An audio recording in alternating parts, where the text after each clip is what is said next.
তোর না কত রেন্ট কে পড়বে?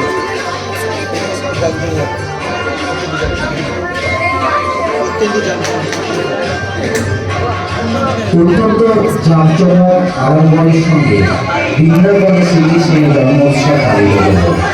একদিকে বংশ আর আসরের মন্ত্রীদের সঙ্গে পরামর্শ করার পর নূতন নামে এক রাক্ষসীকে শহরের গ্রামে এবং গোচারণ ভূমিতে সমস্ত শিশুদের হত্যা করার নির্দেশ দিলেন। কংসের আদেশের পুত্ররা শিশুদের হত্যা করলো কোনো অনুমতি ছাড়াই। সে নন্দ মহারাজের গৃহে প্রবেশ করলো। জাদুবিদ্যার সাহায্যে সে এক অপূর্ব রমণীর মূর্তি ধারণ করলো। সকল ব্রজবাসী তার দিকে তাকাতে থাকলো। আপনি কে? আপনি কে? আপনি কোথা থেকে এসেছেন? আমি যশোদা এবং নন্দ মহারাজের পুত্রকে দর্শন করতে এসেছি। সুতরাং মনে মনে বলল, এই শিশুটি এত শক্তিশালী যে নিমেষের মধ্যে সে সমস্ত ব্রহ্মাণ্ডকে ধ্বংস করে ফেলতে পারে। আমি কি একটু বলরামকে করে নিতে পারি? আমি একটু কৃষ্ণকে করে নিতে পারি কি? হ্যাঁ, অবশ্যই। তুমি আমাদের সন্তানকে আশীর্বাদ করতে এসেছো, আমরা কি বাধা দিতে পারি? এসো বৎস, আমার বলে এসো। চলো রোহিণী, আমরা আমাদের অতিথির জন্য কিছু আহার নিয়ে আসি। হ্যাঁ দিদি, চলো। এসো বৎস, আমি তোমাকে সম্মান খাওয়াই।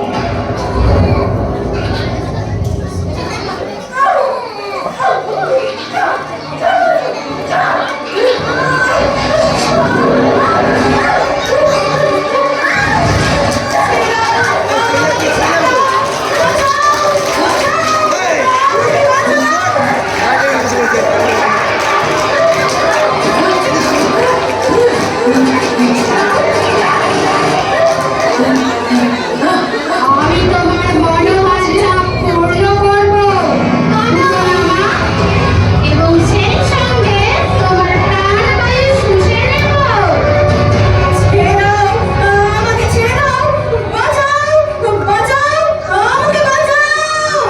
তার আগেই মরে গেল। এ কি? এ কি দেখছি? আমাদের কৃষ্ণর বুকে বসে খেলছে। এত ভয়ঙ্কর রাক্ষসী। যশোদা, বসুদেব বৃন্দাবন সম্পর্কে যে ভবিষ্যৎবাণী করেছিলেন তা দেখছি সঠিক। বসুদেব একজন মহান ঋষি এবং যোগীও হবে। তা না হলে মথুরায় বসে ব্রজের উৎপাতের কথা বলতে পারতেন। আপনি বিষ্ণুকে ধন্যবাদ দেন।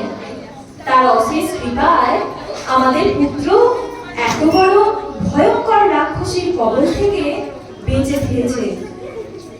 কেন এত ভারী মনে হচ্ছে? আচ্ছা, তুই কিছুক্ষণ খেলা কর, আমার কিছু কাজ আছে, সেগুলো করে নিবি। তারপর আবার তোকে করে নেব। যশোদা নিজের কাজে ব্যস্ত হল। দেবাঞ্জন, আমি তৃণাবর্ত। দেবাঞ্জন, তৃণাবর্ত যাবি তো? তৃণাবর্ত বলো।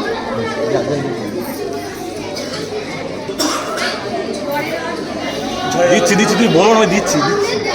আমি তৃণাবর্ত কংসের দ্বারা আদিষ্ট হয়ে এখানে উপস্থিত হয়েছি। এখন তোমার মৃত্যু আমার হাতে। তুলে নে।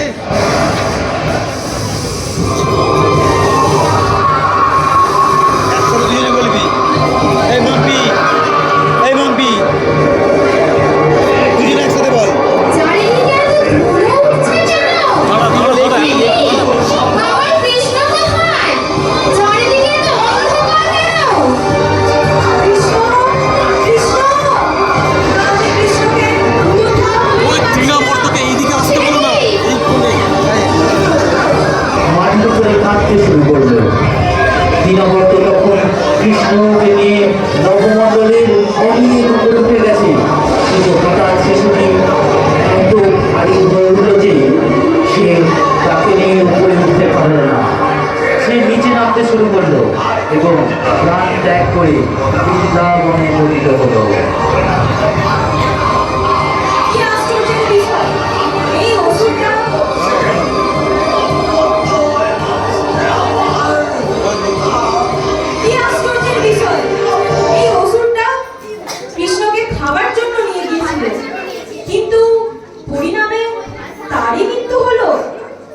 যারা অত্যন্ত পাপী তাদের পাপের ফলে তাদের মরণ হয়, আর কৃষ্ণ অত্যন্ত পূর্ণবান, তাই সব রকম বিপদ থেকে সে রক্ষা পায়। আমাদের পূর্বজন্মে আমরা না জানি কি কঠোর তপস্যা করেছিলাম কিংবা ভগবানের আরাধনা করেছিলাম, তাই এই বালক মৃত্যুর মুখ থেকে ফিরে আমাদের আনন্দিত করেছে। চলো যশোদা, কৃষ্ণ বলরামকে নিয়ে আমরা ঘরে যাই। এই কোথায় গেল রে? হ্যাঁ, কৃষ্ণের খুব খিদে পেয়েছে, ওকে এক্ষুনি কিছু খাওয়াতে হবে। ও রোহিণী, কে? জোরে বল না। আমরা বন্ধ করছিস কেন? যশোদা, এই দুই ছেলেকে তুমি একটু সামলে রাখো না। প্রতিদিন কৃষ্ণ ও বলরাম সকাল ও সন্ধ্যে আমাদের বাড়িতে এসে গরুর দুধ দমন করার আগে বাছুর ছেড়ে দেয় এবং বাছুররা গরুর দুধ খেয়ে ফেলে। মাম্পি, তোমরা কেন আমাকে চোর বলছো? তোমরা কি মনে করো আমাদের বাড়িতে দই মাখনের অভাব আছে? আমরা যদি দুধ, মাখন, দই কোথাও লুকিয়ে রাখি, ওরা সেখান থেকে চুরি করে বের করে আর সব দুধ মাখন খেয়ে ফেলে। তোমরা দই আর মাখনগুলো খুব সাবধানে লুকিয়ে রেখো, যাতে ওরা খুঁজে না পায়। এই শিশু দুটি কে তোমরা জানো নাকি? ওদের শরীর থেকে এত যে জ্যোতি বের হয়, অন্ধকারে এরা সব কিছু দেখতে পায়। কৃষ্ণ, তোমরা কারোর অনিষ্ট আর করবে না। বলরাম, তুমি কারো মাখন দইয়ের হাঁড়িতে হাত দেবে না। হ্যাঁ, আমরা কখনোই এ কাজ করব না। ঠিক আছে, তুমি খেলা করো, আমি একটু কাজ করি।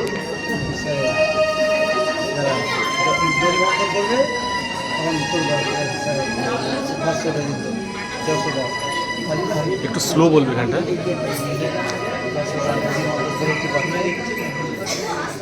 একটু স্লো বলবে এখানটা। যশোদা দড়ি মন্থন করে একটি পাত্রে নড়ি তুলে রাখছিলেন। কিছুক্ষণ পরে কৃষ্ণ বলরাম স্লো স্লো পিছন থেকে এসে স্লো, দাঁড়াও দাঁড়াও দাঁড়াও দাঁড়াও, আরেকবার বলো ওটা। সেই ননির পাত্র দিকে লক্ষ্য করলেন। নুনি বোতল ভেঙে দিয়ে এবার ভেঙে দাও। দিকে এসে কৃষ্ণ বলল আসবে না ওরা? যাবে হ্যাঁ, যাবে তো। আবার যাবে যাবে, দাঁড়াও, ওরা গেলে তারপর বলবে। বলা আছে 3 বার করলে তারপরে যাবে। এবার বলো। কৃষ্ণ এবং বলরাম সেই ননির পাত্র ভেঙে দিলেন।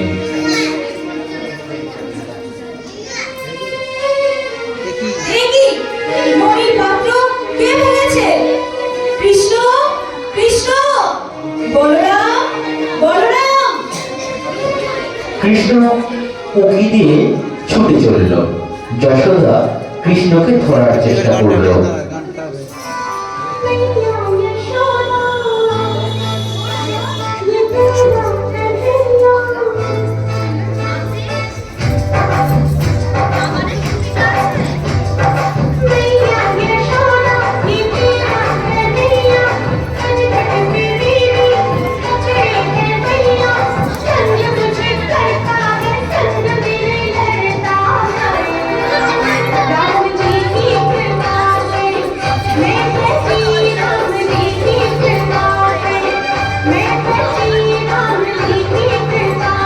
ভলিউমটা বাড়াও। এখানে আর মারছেন, ওখানে বাড়াতে বলো। ঠিক আছে।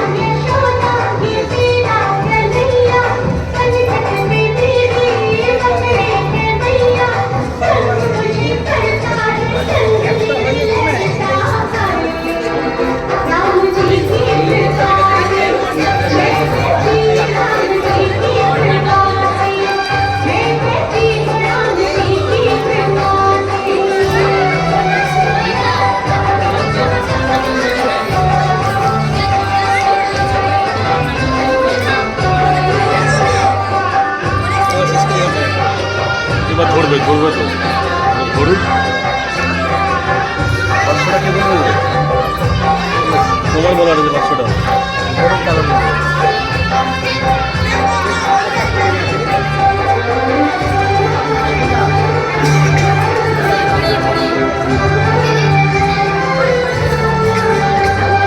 অনেক কষ্টে যশোদা কৃষ্ণকে ধরলেন, তারপর তাকে দড়ি দিয়ে বাঁধার চেষ্টা করলেন, কিন্তু কি আশ্চর্য, বারবার দড়ি দিয়ে বাঁধার চেষ্টা করেও দড়ির পরে দড়ি জুড়েও তাকে কিছুতেই বাঁধতে পারলেন না।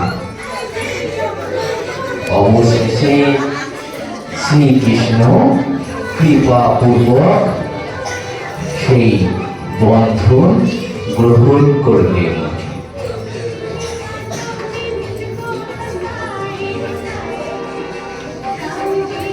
যত ওখানটা দেবাঞ্জন নিচের দিকে গানটা যোগ দিতে হবে। ভক্ত সর্বদাই গানটা দেবে ভক্ত সর্বদাই আস্তে আস্তে আর ওটা নাচ আছে।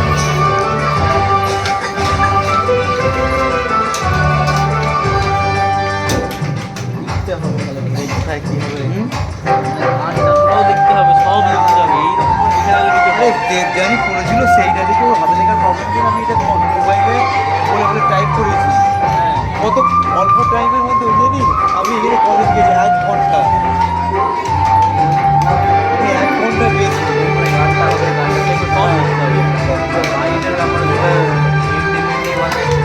তিনজন তিন জায়গায় দেবাঞ্জন কোন এক জায়গায় ওই এক জায়গায় সব জায়গায় নাটক দাও। হ্যাঁ ওই বাচ্চাদেরকে নিয়ে করবো এখন থেকে মাথা যাবে আমার লিখতে 1 মাস টাইম লাগবে, গুছিয়ে লিখতে হবে আগে, তারপর যেটা কি করতে হবে আগে ক্লিয়ার করে পাওয়া যায় বাচ্চাদের পাওয়া যাবে। এদেরকে টিম তৈরি করছি, দাঁড়া এদের কী করবো আমরা, এবার অনেক মায়েরা আগ্রহী হচ্ছে তাদের কেউ নেবো, ঠিক আছে কালচারাল মানায় না যাই কি